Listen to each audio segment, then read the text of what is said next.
Yes, you can achieve a college education right here in your own community. Harcum College's ACE program at the Deliverance Evangelistic Church offers associate degree programs that can help you land a good job and improve your quality of life. I like Harcum and Debbie because I can continue my education. The teachers are great. The atmosphere is great. It's all possible through iLead and Harcum. Call now or check out our Facebook page at Harcum College at Deliverance Evangelistic Church.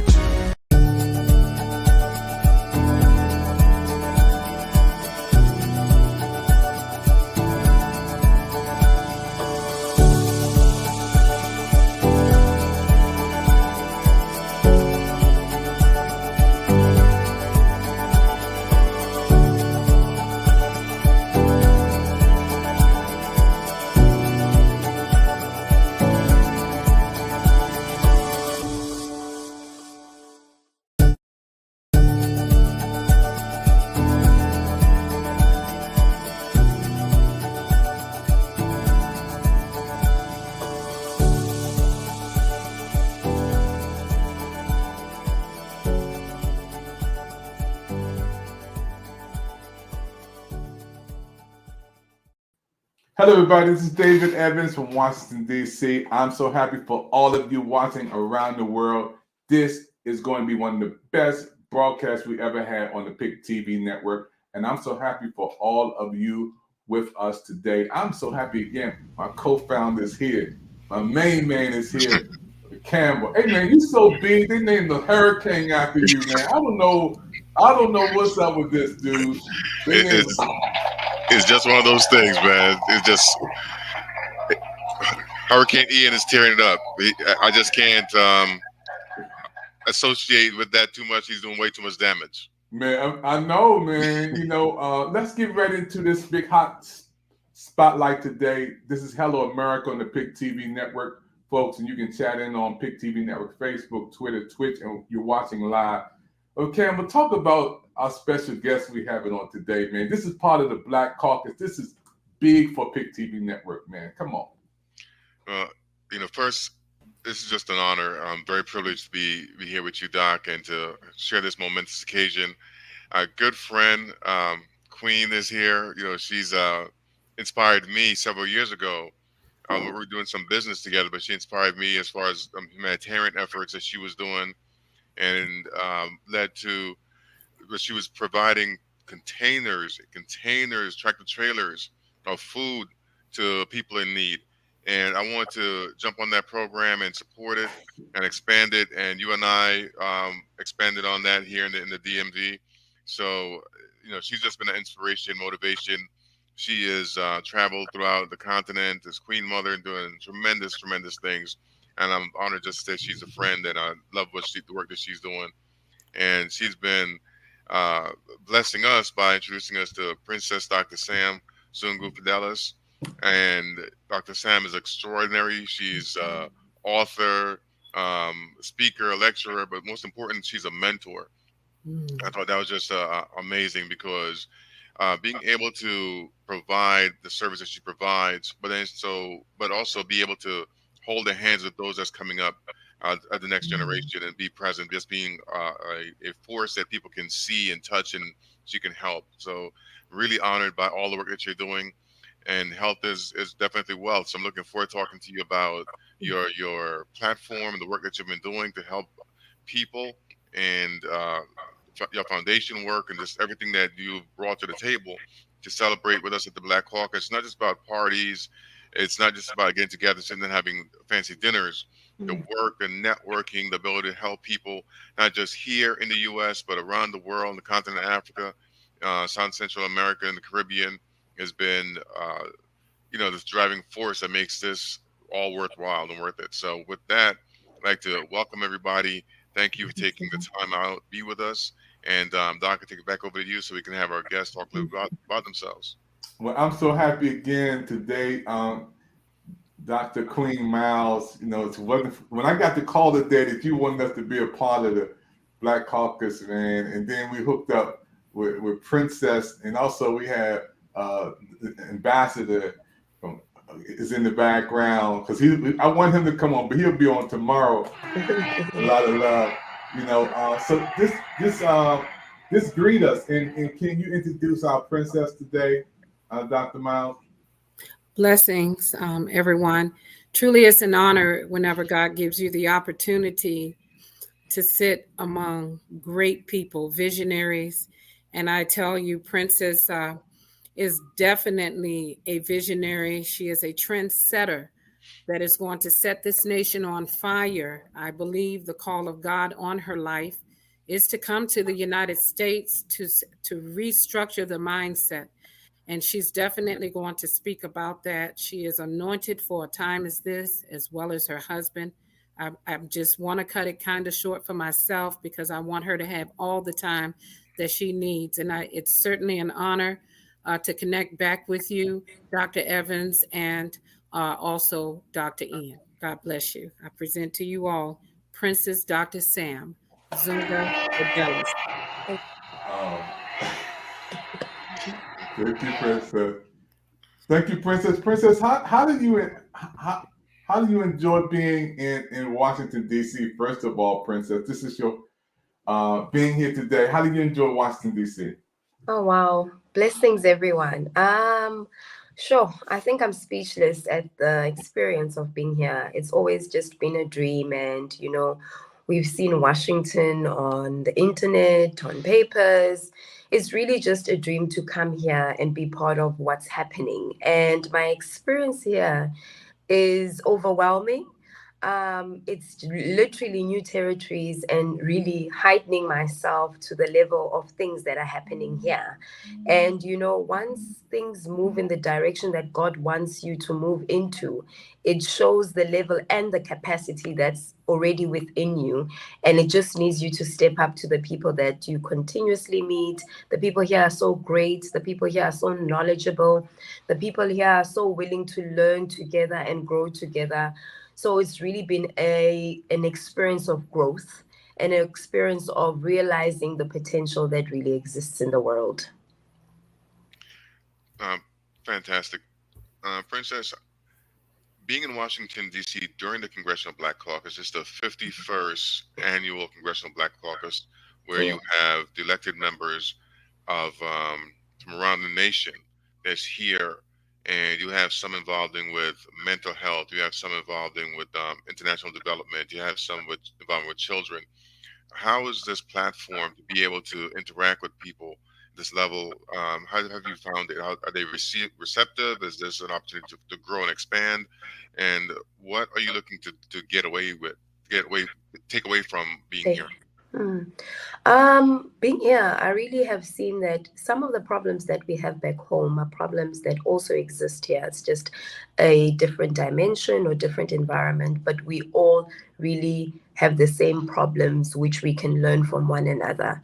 And the great thing about being here is the resources that are available here, which we might not necessarily have at home. And already I'm thinking, if these are the resources here, how do we partner and bridge the gap together to make sure these services, work together for us even back home? How can we create a global platform where we're learning from one another and where we really living to the full of our potential and solving the problems that exist? And more than solving the problems, being proactive at meeting the needs and the demands of what awaits us in the future generation.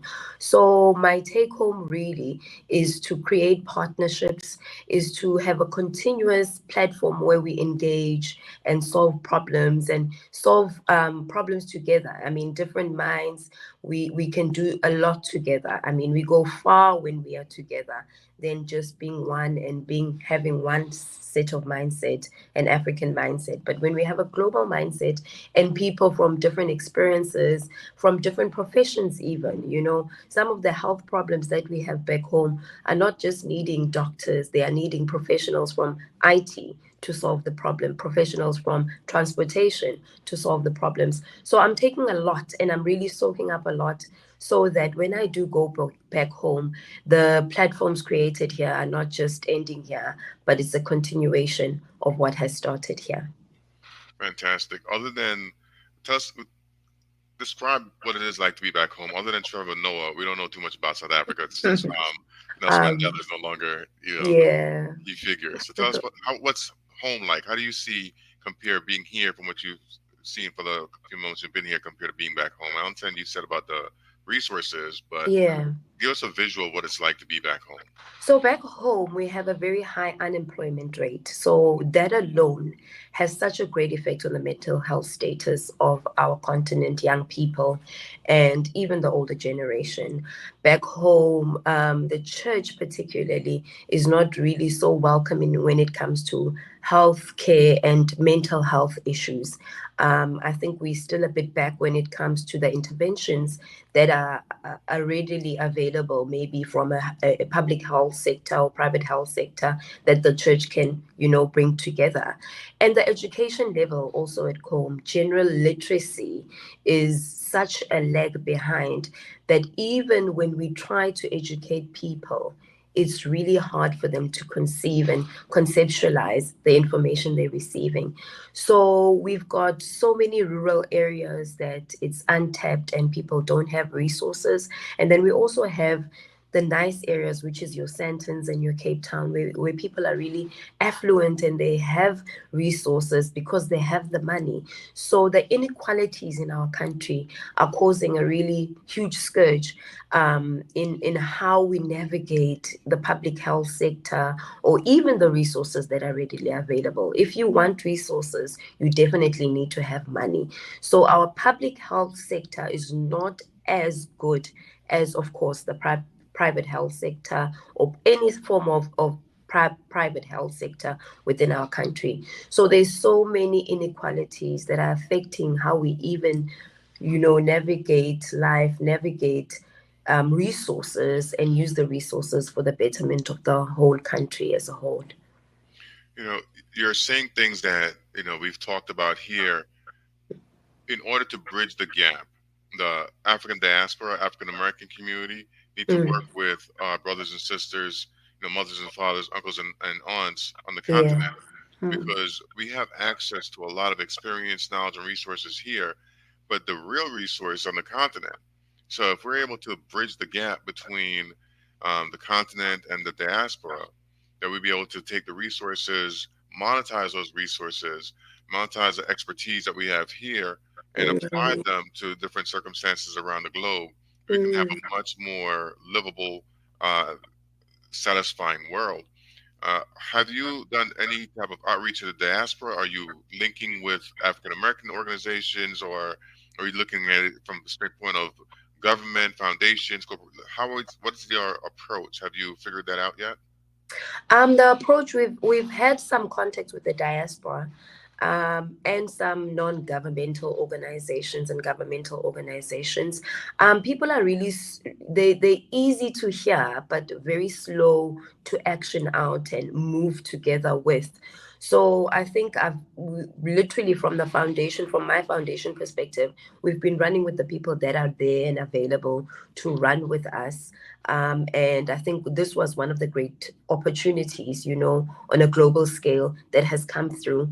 And just also from an African continent, we've had Zimbabwe, partnering with us. We've had Malawi. We have people from Kenya. So I think even within our own African globe, we are really trying to create bridges, before we even, can go globally throughout other continents.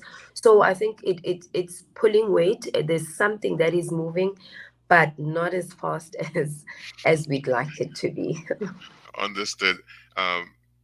How does Cathedral of St. Augustine play a part in this? They invited you to be an honored guest. How are they? Is it the church? Is it through education? What role and how are they helping to advance this initiative? I think first and foremost is probably education, which is really the biggest part which will help our country and our continent, and also the church. The church forms the biggest part of the African continent. African people are people who are praying. African people are people who are going to the church. So once you really come from a church perspective, people are more willing to listen. People believe so much in the church as the body of Christ. So once you tackle those two domains, I believe that's how we can move forward. And, you know, as the church as well, I think the church has felt overwhelmed. But when there's a global organization such as this, you know, they'll feel that someone is hearing their prayers and God is doing something on their behalf. So once we got the church moving, man, it's going to be a replica effect. People are going to be moving. People, their hope is going to be, you know, ignited again. And once people's hope is ignited, people are willing to listen. People are willing to learn. People are, even their mindset is broadened to listen and to see things differently than they did before. You know, I want to what you said was the education piece and the church piece is the two tracks that's really moving this thing forward. Speaking of education, your book, tell us about your book. Do you have a copy of your book that you can hold up and show us? Yes, if my husband helps me, there's a copy. Okay. We want to know where to be able to get your books. If you could tell us about your book and how we can get your book and support you and help to raise awareness with through reading and knowledge education. So the book is called Mental Wealth, and it was through a reflection that, as I said before, that the church people were really scared when it came to mental health issues. A lot of our church people globally, across our continent, were going through depression, were going through suicide. Suicide attempts were really high, and people were committing suicides. And the church was really questioning what was happening. Is this demonic? All those type of questions that were happening. And to top it off, even my mother was going through depression, and I really had to do some research. I had to really seek and try and give the balance and what's the medical view and what does the Bible say about this. And instead of calling it mental illness, I said mental wealth, because there's so much wealth in the things that we go through that if we really use the experiences that we have, we can fight the challenges that we are facing, hence the wealth that exists in our mental capacity. And when you look at mental, you know, it's your mentality, it's your belief. And the Greek word actually for, you know, psyche is your soul. For soul is your psyche, which has to do with everything, your willpower, everything. So I put that in the book as well to explain it from a biblical context and also from a psychological context, and how we can bridge the gap to fight mental health issues, to even find coping strategies, which are your day-to-day coping strategies, and what happens when you go through a pandemic. And a pandemic is not only about the COVID and the outbreaks that we have, it's any form of traumatic event that happens in your life, even when we are not with you through that pandemic of your life. What is it that you're supposed to do to put measures that are going to enable you to thrive, to put measures for you so that you are living a mentally wealthy life? Fantastic. You know, I was thinking that we would address this by getting support from the historically Black colleges, universities, and other universities. But is that too late? Do we need to be addressing mental health at a high school level, middle school level? But when do we start having these conversations and making it a part of normalcy? Because by the time we get to an adulthood or college, are we saying that people have a stigma against getting mental health? So how do we start the conversation? I think the conversation starts as little as your little child, your newborn child. Stats show that a child, even before a child is born, the traumas of the mother and the father genetically change the genetic predisposition of that child. So even before your child is born, your genetics already are predisposed to respond a certain way to trauma. So now when this child arrives on earth, they have not experienced any physical form of trauma, but they already know how to respond to trauma. They already know what neglect feels like because it's genetically in their genes. They already know what hurt looks like. And that's why sometimes you find children as young as 2 years old, they're having outbreaks. They they're rolling on the floor and they don't know what to do and they don't know how to communicate. So it's as early as you can. And, you know, when it comes to mental health, what's your mental health state like when you are pregnant? What's your mental health state like when you're having conversations to yourself, by yourself? Because that also affects your genetic predisposition to the next generation. So this conversation, I don't think has a time frame when to start. We need to continuously just talk about it, because it affects how we parent. It affects how we actually commune or communicate with our spouses. It affects how we show up at work. It affects how we show up in a church sphere.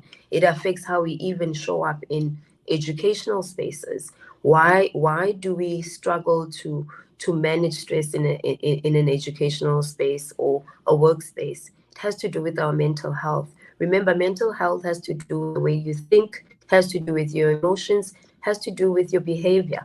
So we're constantly thinking beings. We're constantly beings with emotions. We're constantly behaving. So what's the state of that like? And if we want to change it, it needs to be a continuous consciousness that we're living a certain type of lifestyle that, you know, contributes positively to the outcome of our behavior, that contributes positively on how we actually even manage our emotions.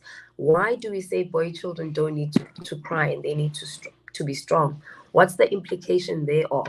What does this boy child grow up to be when it comes to family, when it comes to school, when it comes to work? When we have men CEOs who are heartless, what led them to that point?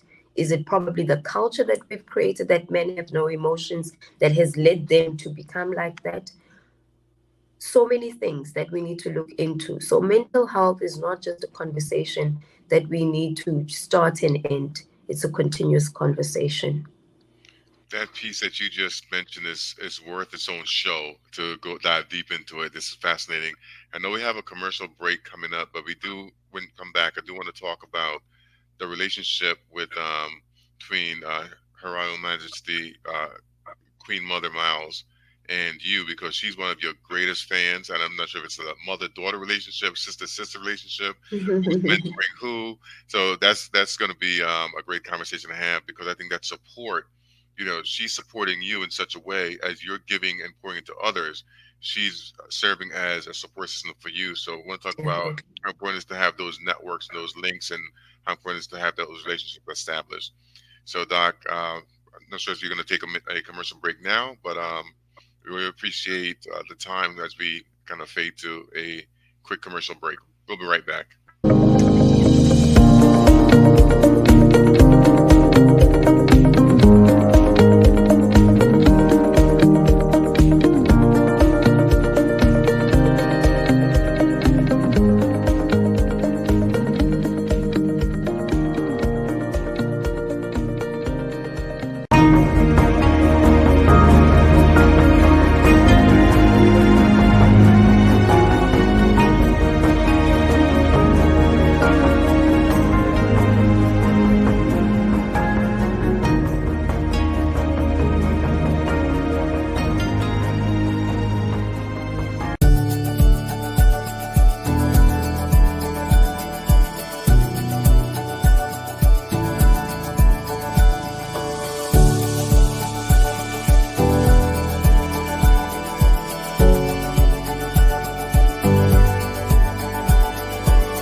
We've all been hurt at some point, even abandoned. Many of us have done the hurting ourselves. We get to the point where we don't trust anyone, nor do we feel worthy of being loved by anyone.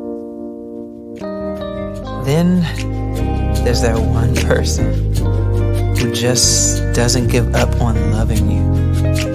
Their love is unconditional. Their love stays long enough for you to heal. And then they promise to never leave. That's love you can count on. God's love.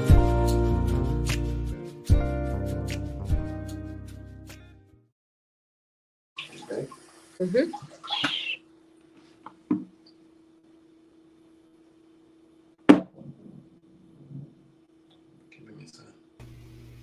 Sound, Doc. We cannot hear you.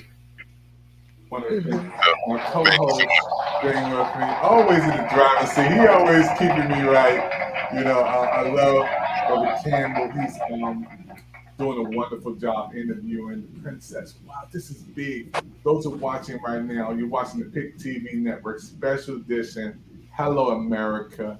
And we're so happy that the princess is on. We're beaming it from Washington, D.C., where I see, and her wonderful husband is here all the way from Ghana, West Africa, beaming it in to Washington, D.C., to all of you around the world. Hello America is on the scene. We also have our special guest, Queen is working with us. Queen Miles is here today, celebrating with us on the broadcast. Those that are watching, keep chatting in, putting your chats in right now. I'm going to go back into the interview. I want to just make one point of clarification, Doc. Her Royal Highness Queen Miles is representing Ghana, and Princess is coming out of Johannesburg, South Africa. So we got the South, we have West, and there's also, we're going to also put a slash next to Johannesburg and put Malawi there as well, because we know there's, by extension, he's also doing represent Malawi. Wow. And that's why, man, I'm so happy you're co-hosting this show, man, doing a wonderful job. So let's bring her back up, talk to the princess. Thank you. Where I left off was the importance of the relationship between you and Queen. She's been your champion. She introduced us to the work that you're doing, and you have been advocating for you. How important is it to have that support, that backbone, and what is your relationship with Queen Miles? How did you meet? Your background, your business, friendship? We'd like to learn just a little bit more about some of the folks in your network. Okay. We met the Queen via our friend, Dr. Pillay, who's based here in Texas. So Dr. Pillay had come to visit us last year in South Africa. So when he came back this side, he introduced my husband to the Queen.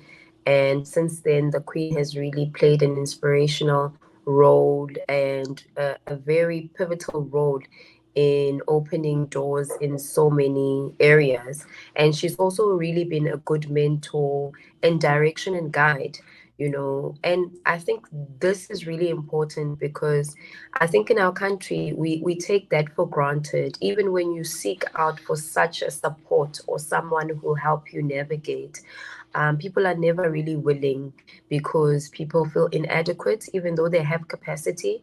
They don't want to fully live out the capacity that they have.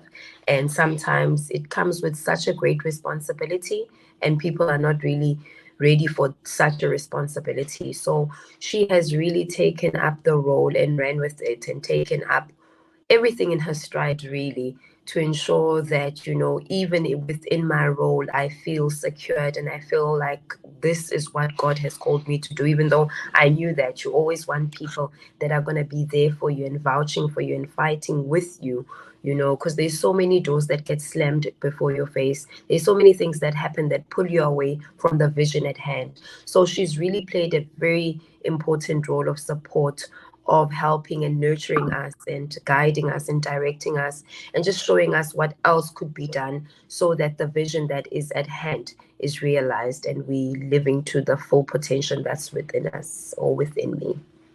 Fantastic. And I'd like to ask the Queen to bring her into the studio and ask her what it's been like working supporting you, working with you over the last year or so. You're on mute.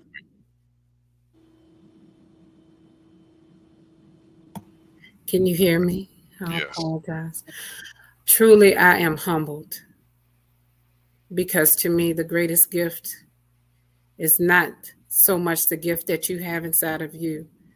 The greatest gift is to be able to have an eye to recognize the greatness that's in someone else. And when I tell you, when I first met Princess and spoke with Princess, I'm telling you now, I saw complete greatness. I saw God do something inside of somebody that is so out of this world, something that I have never, a concept that I have never heard of in my life. And I said to her, America needs you. America needs Africa. Africa does not need America. America needs Africa. This woman is so special.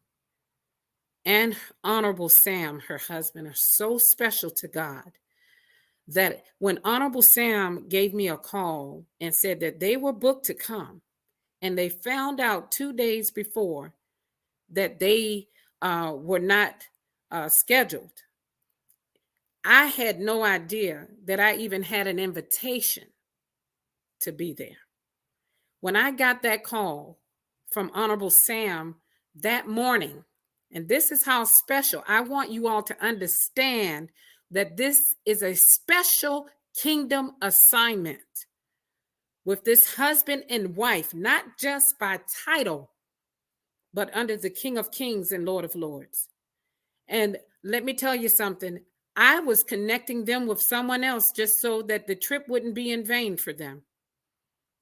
And lo and behold, after my meeting, hours later on my way home, my phone pings with a message saying, and I couldn't read it because I was driving. And let me tell you something, I made that call and found out to check it, and I was told to check my email. When I got home, it was the same conference. Now, you can't tell me that's not God. A 28-hour flight. And I sat there and I said, wait a minute, God. Somebody hacked in my email. This is impossible. There's no way this has happened. I literally was thrown back, because when God puts you among greatness, the greatest is the least in the kingdom. And let me tell you something. He orchestrated this for them. And I'm excited. God bless you. Thank you so much for that. I'm glad that we're talking about this. The second part was education, and then the church and religion. So on the church side, the religious side, obviously, you're a woman of faith, and Princess was a woman of faith. How are you connecting, seeing the dots come together and the magnitude of what it is that you're doing from your religious affiliates and religious partnerships? And how is your faith a significant part of this journey, by having a strong belief system? Oh, wow. God works in really divine ways. And when I first got the concept from God of mental wealth, or what is it that I need to teach at the church, it was something that was not even taught in South Africa. Like, there was never anything like that. And I remember initially churches were really not up to hearing it. They were not listening to it. And I remember one day I said, Father God, there's a time that they'll know they need this. And then when COVID came, everyone was searching for answers. Everyone wanted to hear, what is it that God is saying about mental health? Everyone is depressed.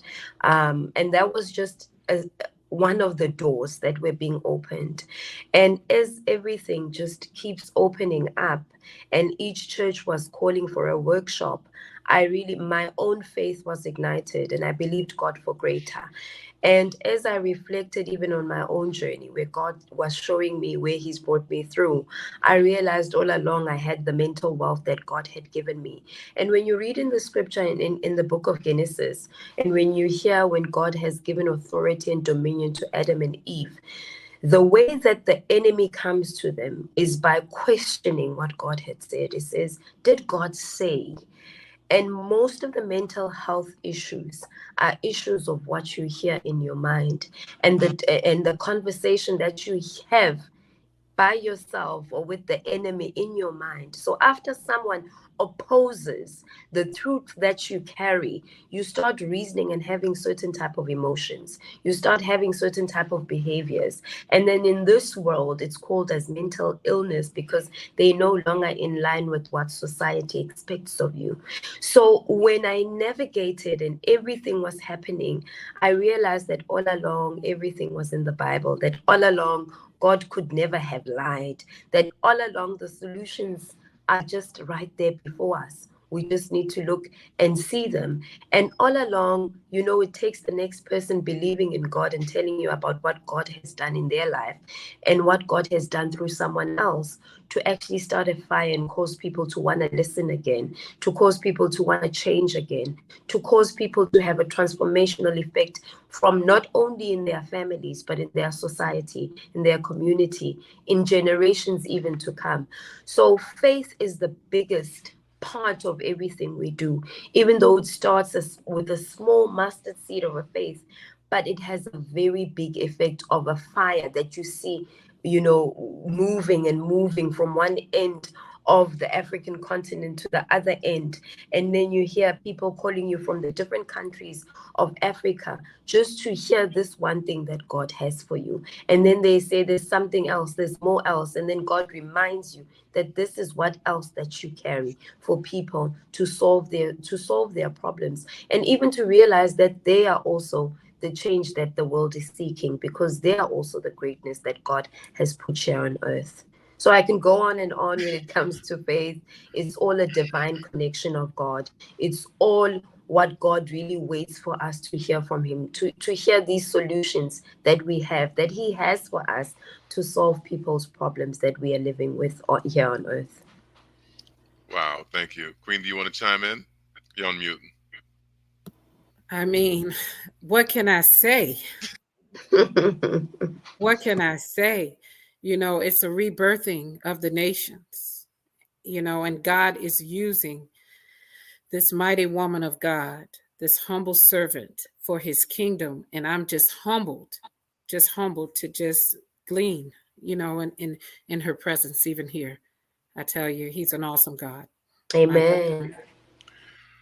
So I would like to know how your foundation is working. How are you making a change with your foundation, and how is that different from the work you're doing with your forums and your speaking engagements? And how can we support your foundation? How do we get more information?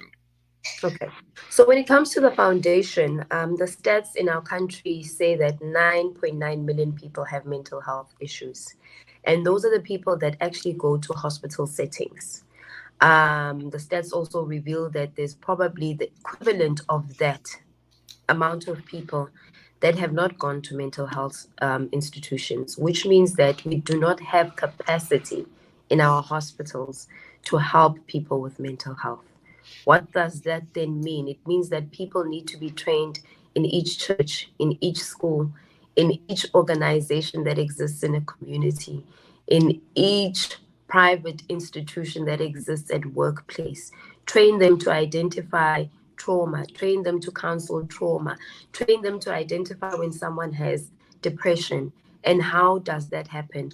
Train them in basic counseling skills, train them in basic first aid for mental health.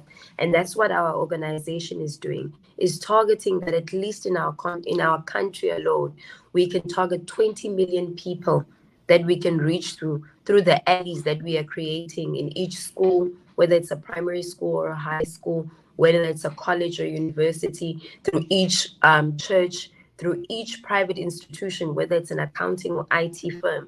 Because also in the workforce, that's where we've identified that if people don't go to mental health institutions, we see them at work being unproductive. We see them at work having burnout. And those are all under the umbrella of mental health issues.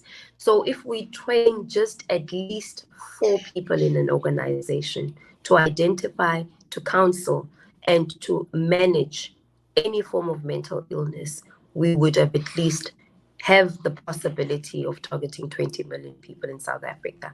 And what does that mean in a continent? It means in each country, we try and do that through the partnerships of the organizations that are already there, and also throughout the whole continent of Africa. And now hopefully working with people in America, Washington, DC, we can even do more. So it's through education, sharing information, and the environment. What's the environment in our communities like? If poverty is one of the greatest things, how do we give people skills or work out people to have better skills so that they create their own businesses, they found work? In our country, it's really difficult to even find work. So you need to create work, and that can be done through skills development that the foundation also has partnered with different organizations. And also seeing what's the support structure within each community. When communities are supporting one another and we're building capacity within those communities, there's a stronger lineage and close-knit that can help when problems exist, that can help to support one another, even when we start businesses, even when we're looking for work. So there's so much work to do, and we're partnering with all the organizations that are willing to partner with us, and just trying to make people live mentally wealthy lives, because it's not just about the depression, it's also about looking beyond that. What does life look like now that we know how to cope with anger? Now we know how to manage our emotions. What's beyond that? How do we live a life that's proactive and represents the true greatness that we carry? And that also has to do with the church coming in. Spiritual life. What's that life? Remember, when you're looking at a person, there are 5 primary areas that someone needs to look into when it's personal development. It's your spiritual life, your mental life, it's your physical environment, your social life, and your society. And the church plays a big role in all those 5 aspects. So when we partner also with the church, we're ensuring that that is looked after, because you're not just a body, you're a soul, you're a spirit person. And once we don't feed from that, we're just an engine with no machine and no oil in it. So that's why we're also looking at the church as the big part of education and transformation and the renewal of the mind. Well, thank you so much, everybody. This is Hello America on the PIC TV Network. We're going to take a quick commercial break. We'll be right back. Thank you. We've all been hurt at some point, even abandoned. Many of us have done the hurting ourselves. We get to the point where we don't trust anyone, nor do we feel worthy of being loved by anyone. Then there's that one person who just doesn't give up on loving you. Their love is unconditional. Their love stays long enough for you to heal. And then they promise to never leave. That's love you can count on. God's love. They say your eyes are the windows to the soul. They're also the windows to your health, because they let eye doctors see what's going on inside. Think about this. A comprehensive eye exam can be an early detector of serious health problems, like high blood pressure, heart disease, stroke, and diabetes. Shouldn't you see your eye doctor yearly? Go to thinkaboutyoureyes.com to learn more and for a list of local eye doctors. It could help save more than your vision.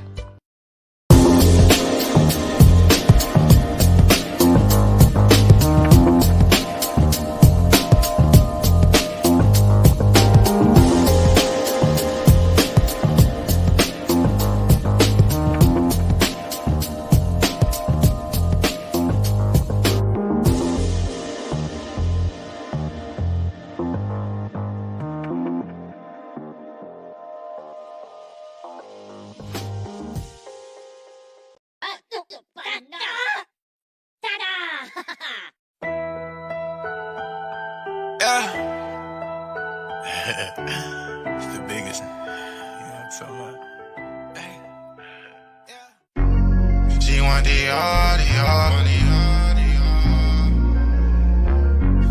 She want the Hey, what's up, y'all? I am your host, Izumi, and we are reporting live from Los Angeles, California, and we are on PIC TV Network on Roku TV. And if you're not tuning in right now, you better tune in, because you do not want to miss the latest and hottest indie music videos, fashion, celebrity news, interviews, and so much more for you guys that we're going to bring a home for all indie artists and all genres of music. So we are the streets, we are the culture, and we are the content. Stay tuned, Roundtable TV.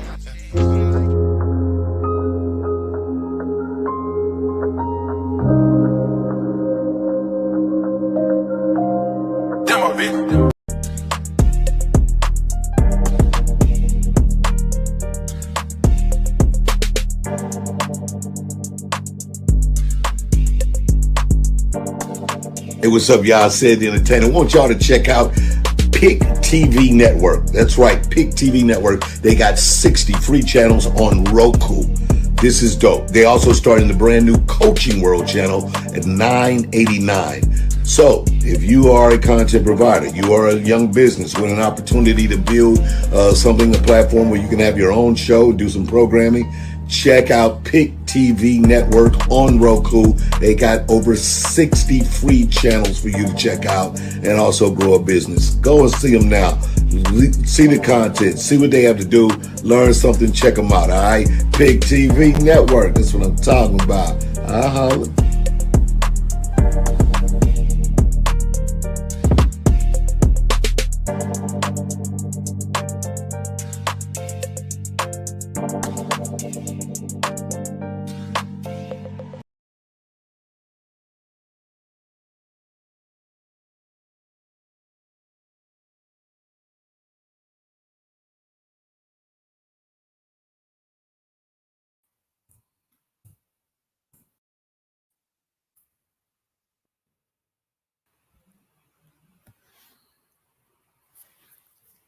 I'm so caught up. I'm so caught up. I'm just like, I'm in listening mode. You know, I'm just listening to all of these presentations. I want to thank you for calling me this morning and saying, I want you to be a part of something great today. And we're praying for everybody who was in the storm down in Florida and up the coast. And you asked PIC TV Network to be a part of the Black Caucus. And you put our name on the VIP list, and we hooked up with the Queen, all because of you. And my good friend Jerome Bowie popped in too. I want to bring him up for a minute. He popped in on screen. I never knew when I woke up this morning that I was going to be a part of PIC TV Network, being a part of the Black Caucus, and also meeting the ambassador and also the princess and my brother Campbell coming on to do this interview. I'm just blown away. And I want to say thank you publicly to the world. This is nothing that I did. It was you guys giving us an opportunity. Thank you, Jerome Bowie. Thank you, Dr. Miles. Publicly, I want to say thank you.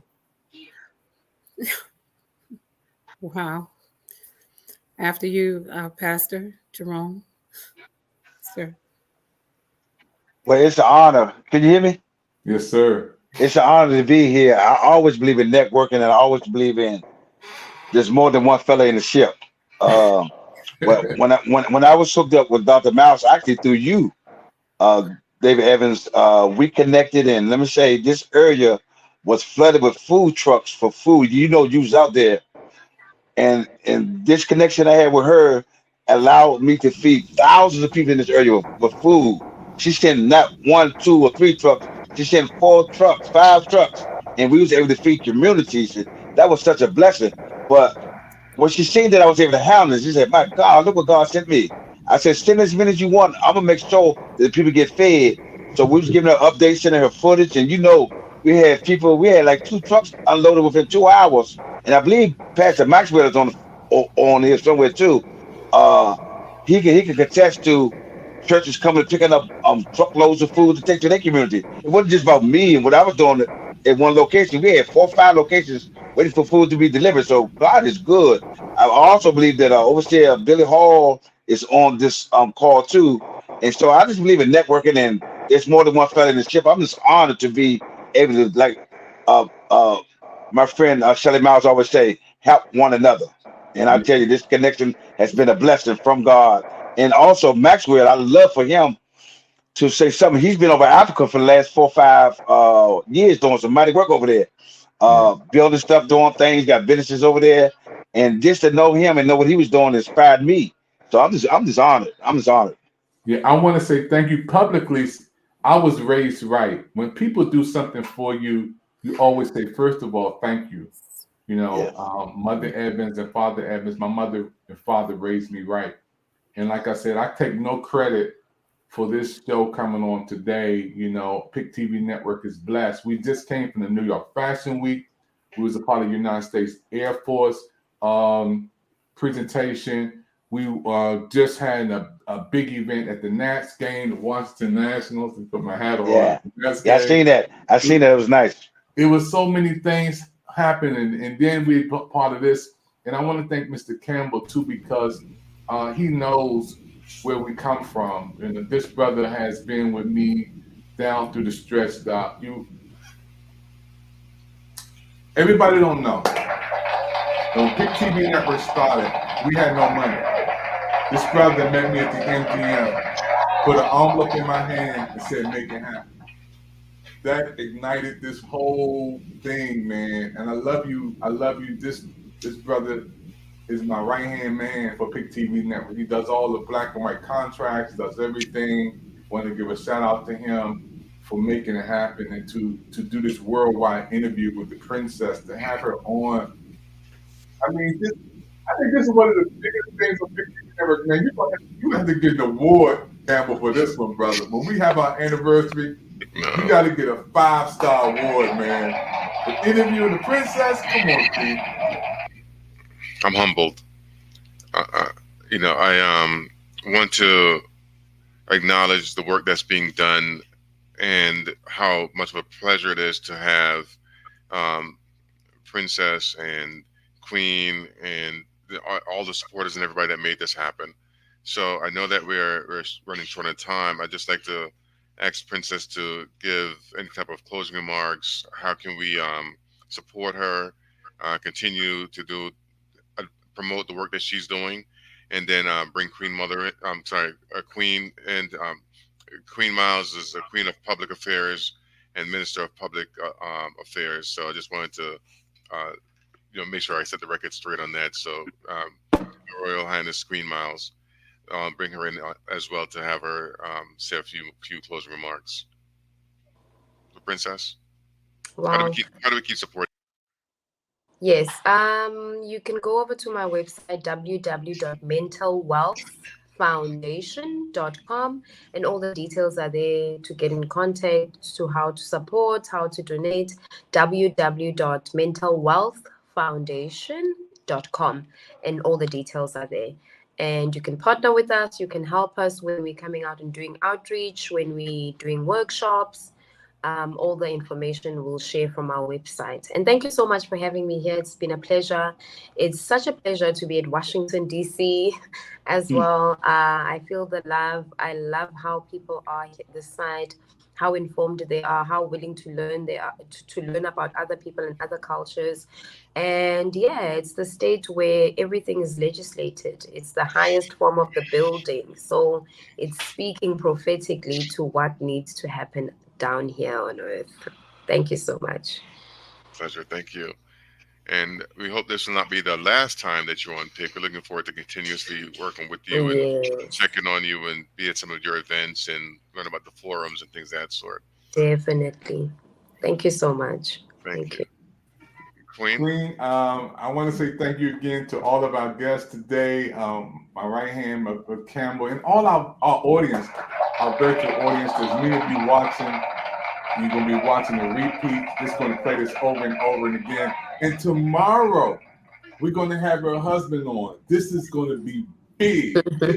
Queen, just tell us about your husband. Just take 2 minutes, 3 minutes to tell us about your husband, because the whole world going to be watching this interview tomorrow. Wow. He's really graced in the ministry for deliverance, and he's really, he's known across Africa. He's done a lot of outreaches to millions of people across Africa. He's really a people's person. He's called for God. He's very humble. And yeah, he's going to have an amazing time with you. He's got a lot to share. and he's got a very outgoing personality. So he'll be the star of the show tomorrow. Yes, he will. And folks, you want to be here tomorrow, PIC TV Network. I want to say thank you again for all of you watching, especially we have so many people watching around the world on the PIC TV Network. This network is not just shown in America, but our network goes around the world. And I'm so happy again for our international audience that's watching the broadcast today. Again, PIC TV Network is the people's investment channels. We're here for you. And those who are watching us today, I'm so honored. You know, I never thought that this would be the day that we would have the princess on sharing information. I want to say thank you to Brazil, France, Colombia, Mexico, Panama, Paris, Peru, Argentina, Egypt, Canada, Ireland, West Africa, yay! United Kingdom, Australia, Germany, and the United States, all through Roku. Dr. Evans, can we get Queen in? Countries of Queen, when you go back home, you can watch it again and again and again and again. And so we're happy for all of you watching our programs around the world. And also especially to our promos from Anthony Anderson, Rotimi from Power, Kim Burrell, Vicky Winans, Dorinda Clark Cole, Maya, Howard Hewitt, Trina, William Hung, Claudia Jordan. These people have given us promos that we air and we show throughout our broadcast. And it's been a whole year, over 1,000 shows here on the PIC TV Network. Our anniversary is coming up on Black Friday, and we'll see you soon. Thank you for your time, everybody. PIC TV Network is the place to be. Don't forget to share this information. We'll see you next time.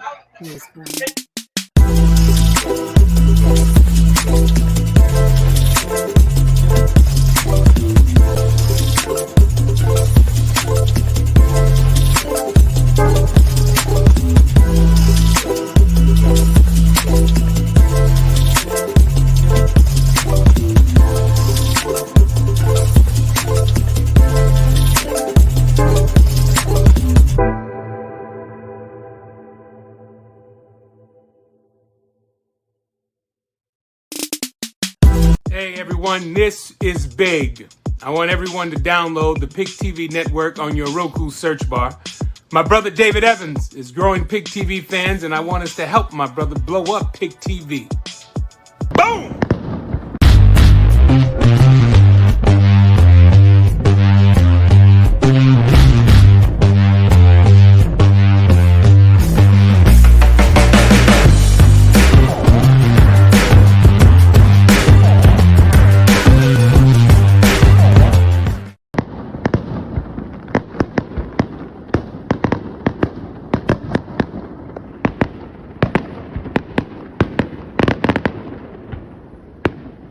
PicTVNetwork.com.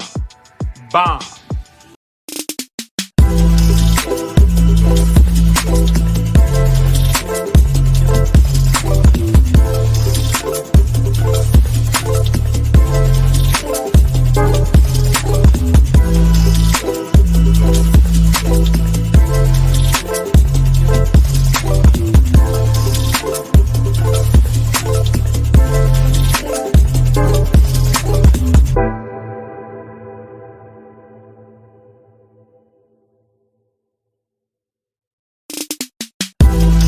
Timmy, man, I'm popping with good vibes because the PIC TV Network is on Roku with free channels. I want everybody to help my bro David Evans and PIC get it, love. Y'all, it's your boy Rotimi, man. I'm popping with good vibes because the PIC TV Network is on Roku with free channels. I want everybody to help my bro David Evans and PIC get it, love. Hey everybody, you ever like some cinnamon rolls? This is Dr. Evans cooking. President of PIC TV Network cooking some awesome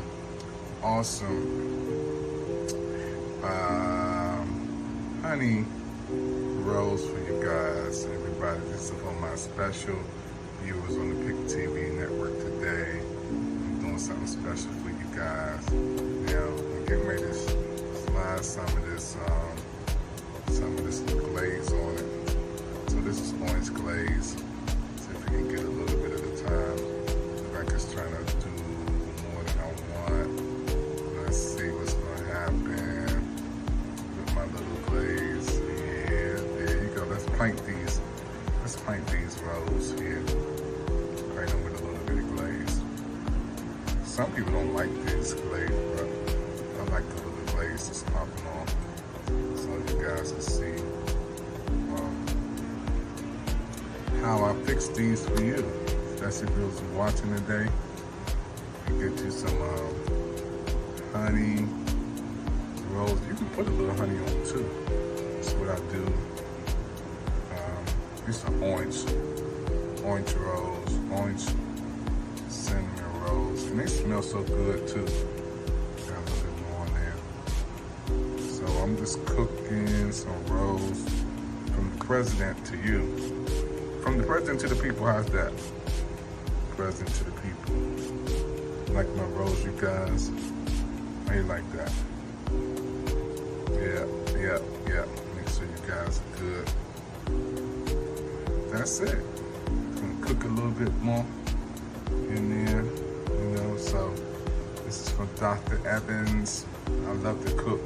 One of my gifts.